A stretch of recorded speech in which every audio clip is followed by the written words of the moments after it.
Right, let's do this again. Second time doing this now. Messed up my mic recording. Right, so I'll do a quick playthrough first of what's going down. Go right from the top here.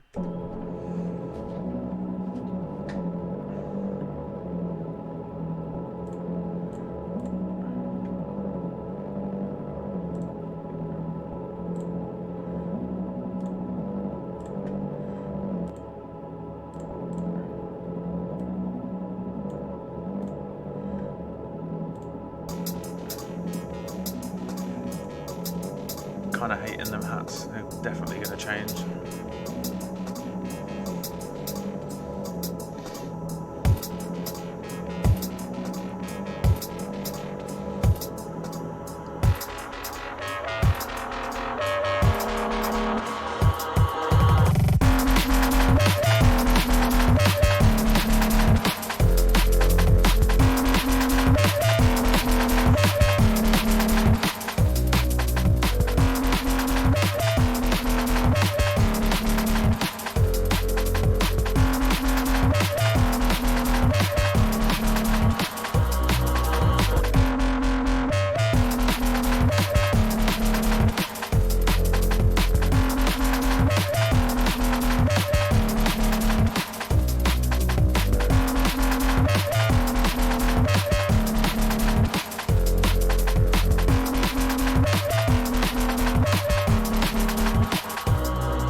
So playthrough. Start this with this initial base here. Over there for some reason.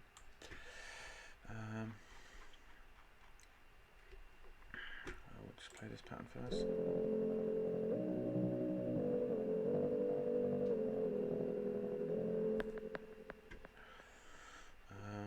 Start off with that, made that in serum. Quick look at this serum. Can detach that now, sort it out. Turn some of these effects off.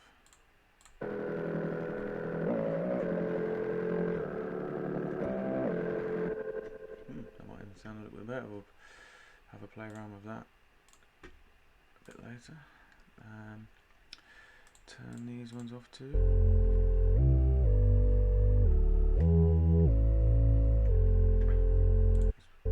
Saturation on the bus, but I'll just leave that for now. Yeah, so that's the first base I made. I kind of was going for starting with a deep kind of vibe, hoping to carry that on, but it soon changed once I got the drums going. But, so if I open up the serum again, I've just got two sine waves. I've decided to add a few harmonics on, just nothing on purpose necessarily, just had a little play around with it. I'll take the filter off as well.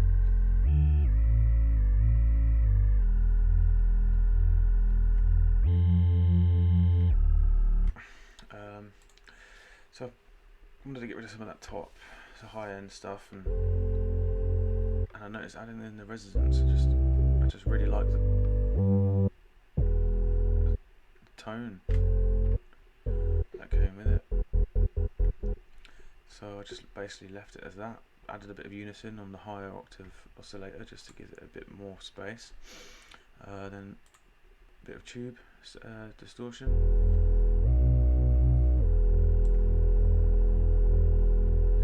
It's only little now because later on in the effects chain there's a lot of distortion added, so I took a little bit away. I also have a flanger and a phaser. I tend to put these on my basses quite a lot.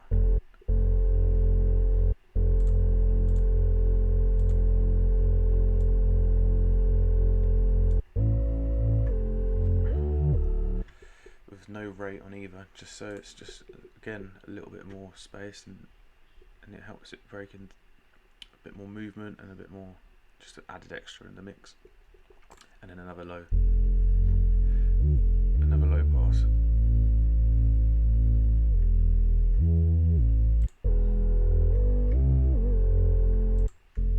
Because again I was going for that deep kind of sound. And then if I whack the effects back on here, you'll see a humongous effects chain going on.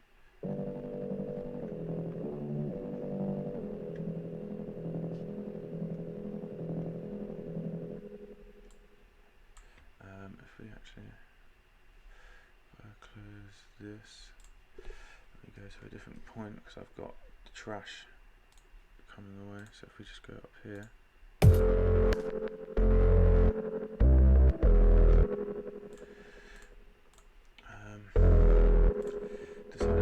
I was liking that tone that was following in that kind of 500 Hertz area, so I decided to boost that into the distortion.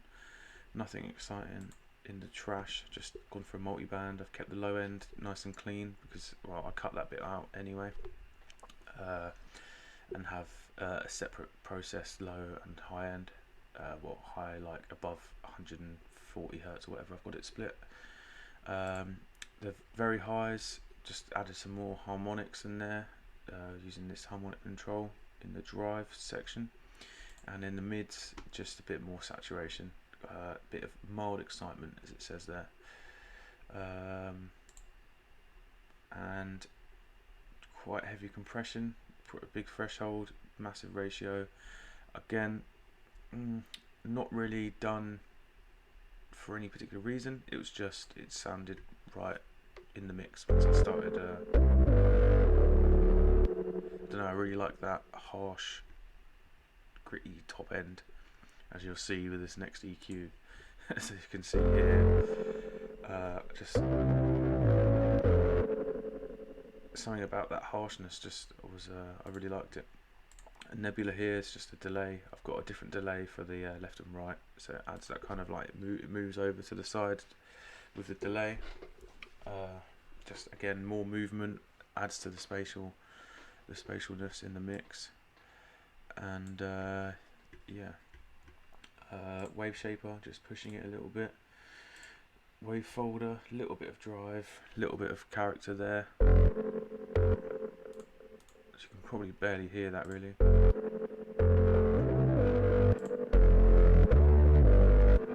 Just pushing it again a little bit more. And this beautiful plugin Patcher, if anyone's if you're not familiar with FL, this is like a native plugin. It's just brilliant.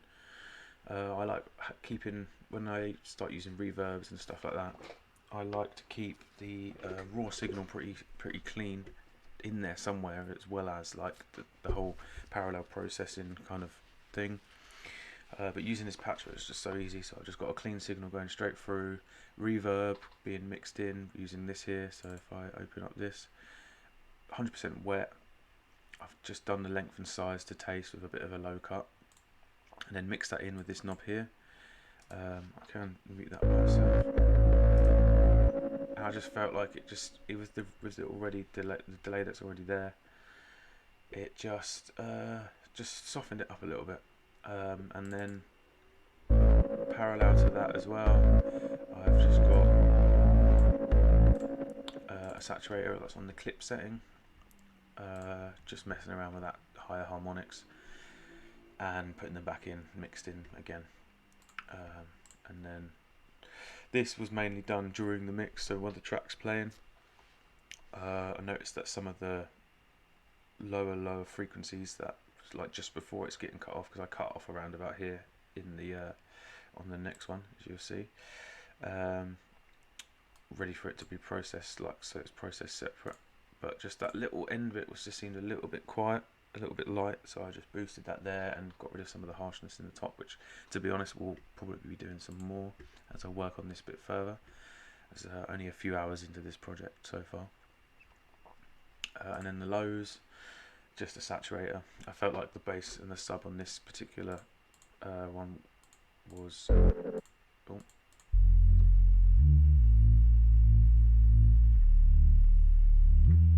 I think it sounds nice, it sounds really nice.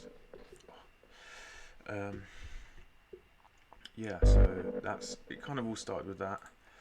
If I then go back to this, so I started writing this.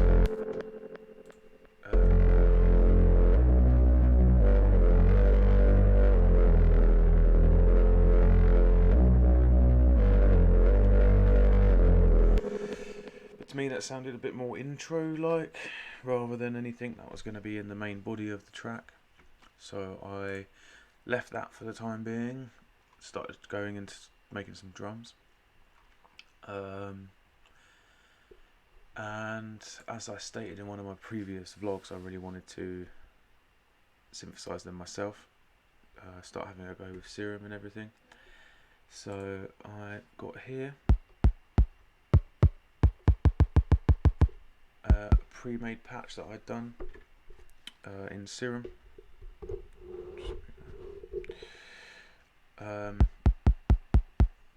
It's actually, as you can see at the top here, it's a snare patch.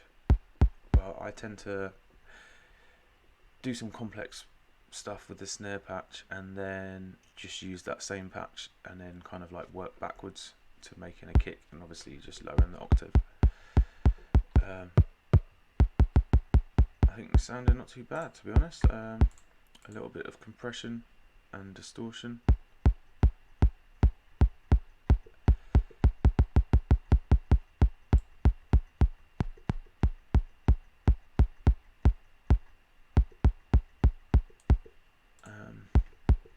Yeah, basically, it's pretty simple patch. It's just controlling the master tuning with an LFO.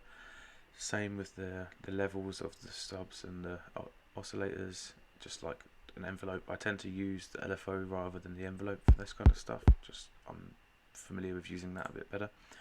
And then controlling just the coarse pitch on each oscillator, just to give that that kick feel. With the similar thing happening with the noise, but obviously having a bit of a delayed start, just so you get that nice transient punching through. And as you can imagine, snare very similar, very harsh snare.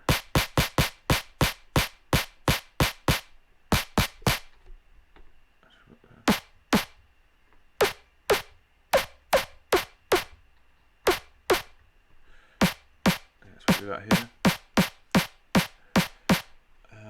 Similar patch, pretty much identical. Just a quick one that I have learnt fairly recently is making sure your phase is at about 90 degrees, because that is the highest point of the sine wave, so it will always hit the hardest. Yeah, so them by themselves obviously was pretty empty.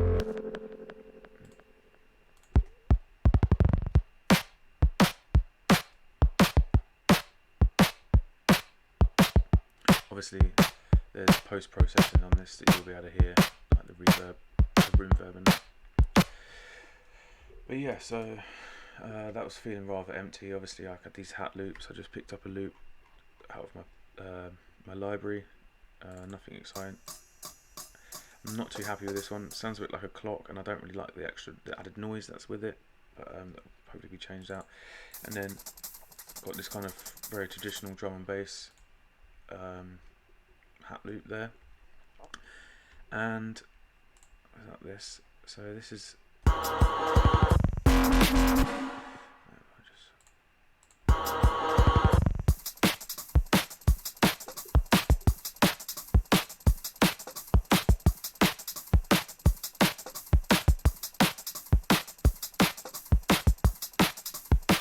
as you can see, not very very sparse and not much to it. So I figured that some mid kind of range and just a bit more weight needed to be added, so I went looking for a drum brake, and I found one that was using the exact same hat pattern that I had already had here, and it just fit in perfectly. And yeah,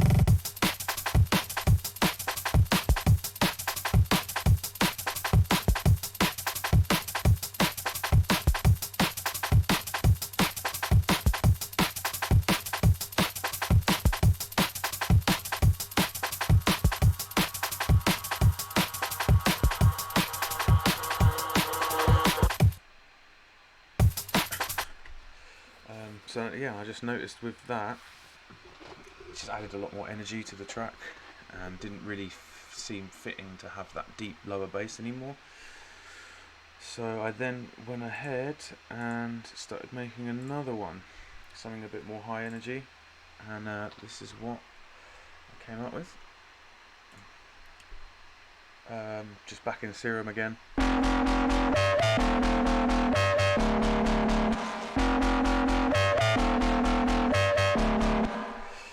I tend to do a lot of it in the piano roll, but what I'll do is I'll have a little play around.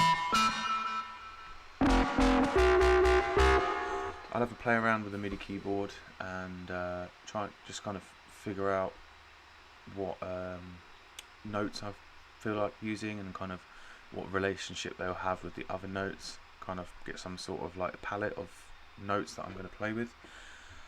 Punch them in, where obviously I'm not a keys player, my timing isn't excellent, so I tend to just find out what notes I want, drop them in the piano roll, and work around that, and then punch them in like manually.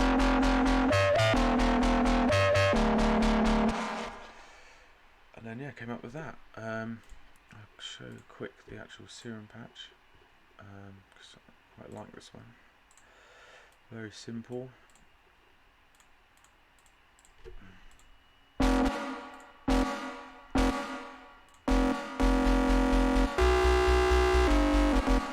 So I added in a filter that was just running on a quarter note triplet with this LFO pattern. While Sawtooth being FM from the harmonic series oscillator here.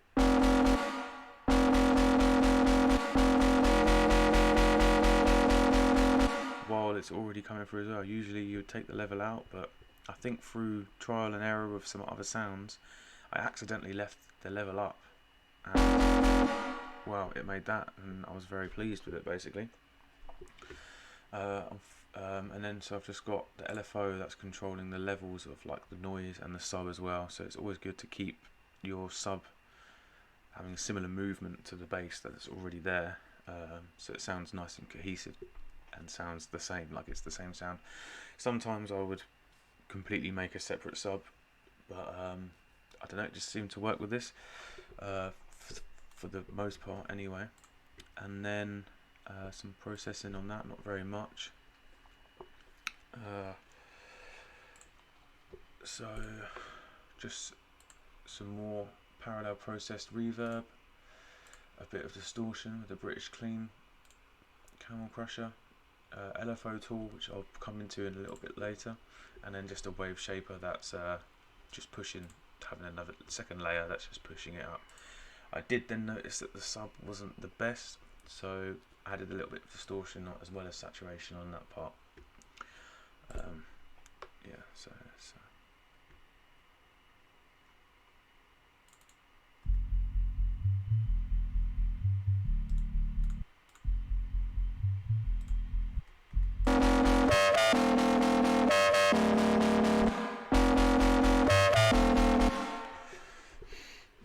yeah, and then through doing that, kind of came up with that next bass line. Obviously, kind of felt like it needed an answer, like a question and answer, or a call and response, as some people call it. So luckily, I just figured slicing up some of the first bass I had made, it just fit. It just was one of them things that it just worked.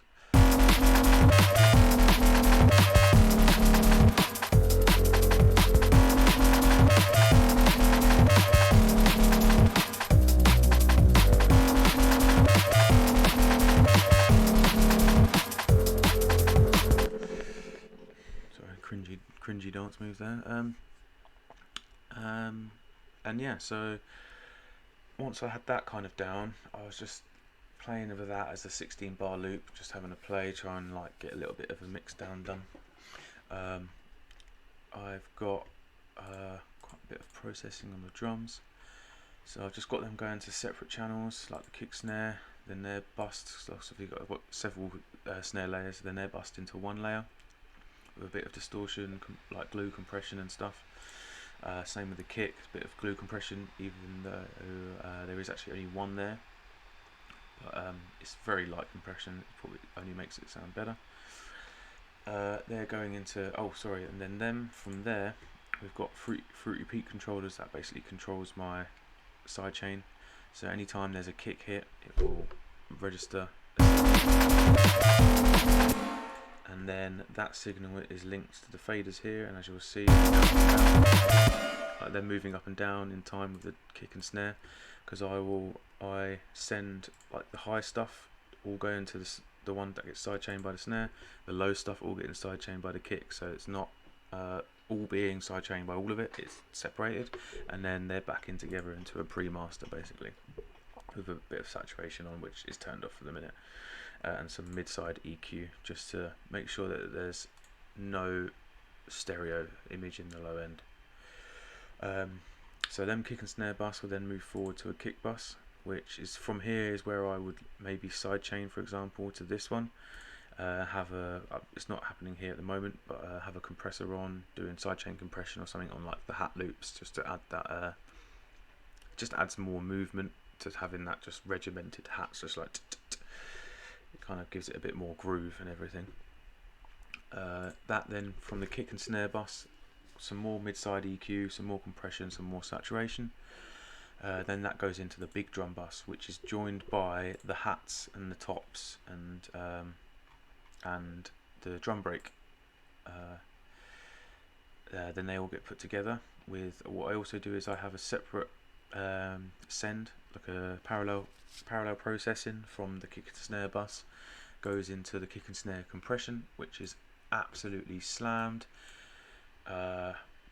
Threshold all the way up, ratio all the way up, threshold all the way down, and then gain all the way up, just crushing and compressing the hell and just mixing that in ever so slightly. Just feel like it adds to that,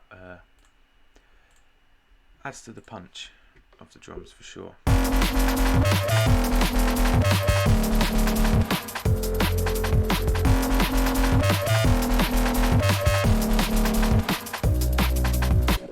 Just bringing those transients forward even more. And then from that big bus, just a little bit of glue compression and EQ, which is actually doing nothing at the moment. I'll then use a reverb send and a distortion send, more parallel processing. Distortion is just a slammed tube in a blank Camel Crusher, and this Convolution EZ from Melda Productions is amazing. You've got a room setting and it literally already has a gated room impulse response, and it just sounds perfect. And they're all then routed to in my main bus here at the beginning, which is locked to the mixer over here. Again, it's a bit more saturation, a bit more distortion, just mixed in slightly, more mid-side EQ just to make sure any of that reverb and distortion, extra harmonics and stuff that have been made aren't bleeding over into the low ends and stuff. Just a little bit of EQ in just to boost that kick drum and the snare just ever so slightly. Just, I don't know, it's something I always seem to do. I feel like it sounds better. And yeah, so like arrangement wise, I just had the 16 bar loop going, and I felt through inspiration from some other tracks that have a similar kind of style. This whole it kind of almost feels like the track is constantly not rising as such, but it just feels like tension is building constantly. So I felt like it needed some form of release, as everyone knows, tension and release. So I just figured drop the drums out, have a bar of just the bass by itself, bring it back in, gives you that full tension release, because I don't know what it is about this synth sound, but it feels like it's constantly wanting to go somewhere. It's going somewhere. So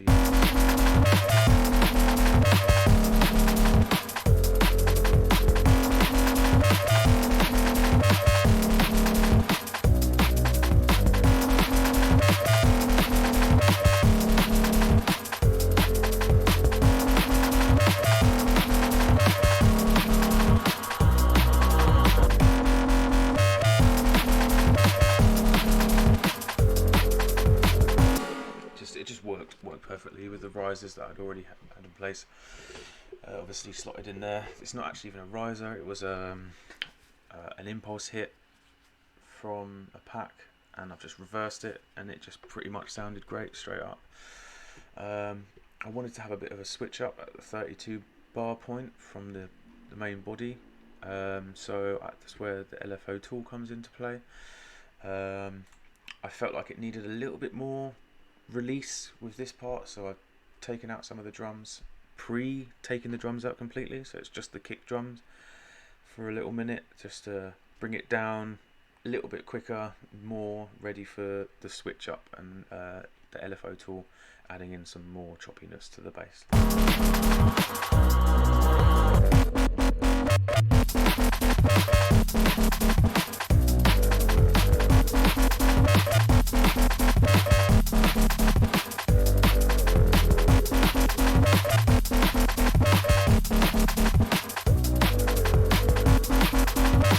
And there's just the automation of the LFO tool coming in. And then towards the end of the track, I felt like we'll get into the point where the breakdown's going to be coming up, and obviously with this being fairly high energy kind of sounds, it needed to be brought down a little bit, ready for when that kind of comes. Otherwise it's just didn't want it to abruptly stop. So I figured trying out using that original bass I made and the newer one, and just switching the parts around, so that switching the question answer around. So yeah, we'll get to that.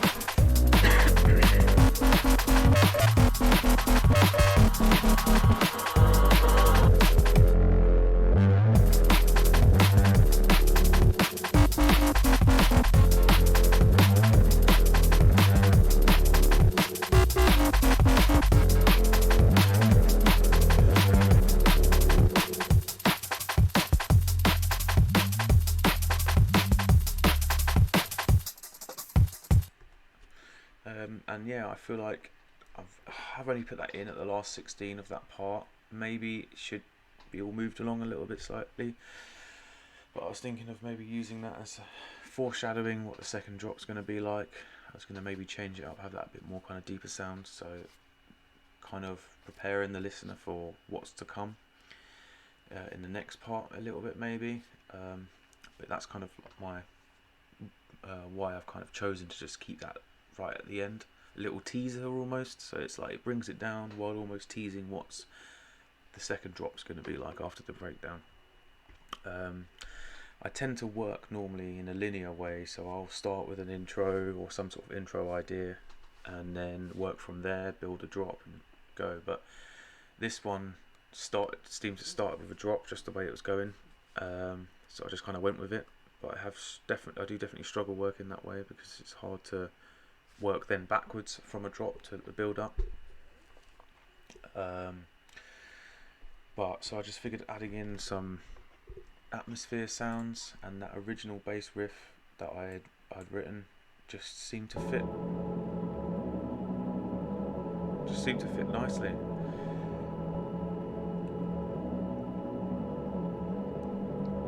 Kind of made a little bit of eeriness, kind of I feel like disguises a little bit what's to come, the high energiness, and then just added in an EQ, 2 EQs, automated them, so that was kind of high pass and low pass in the main energy bass.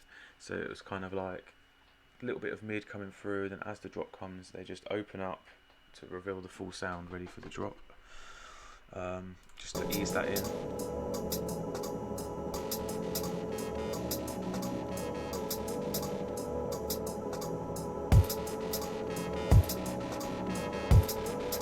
And obviously with the kick roll.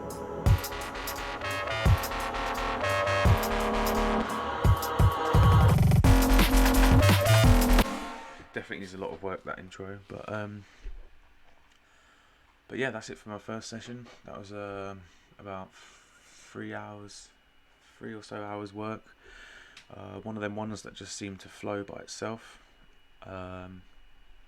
Definitely a long way to go, but figured I'd do a little breakdown of what's happened so far, and I think that is it for now.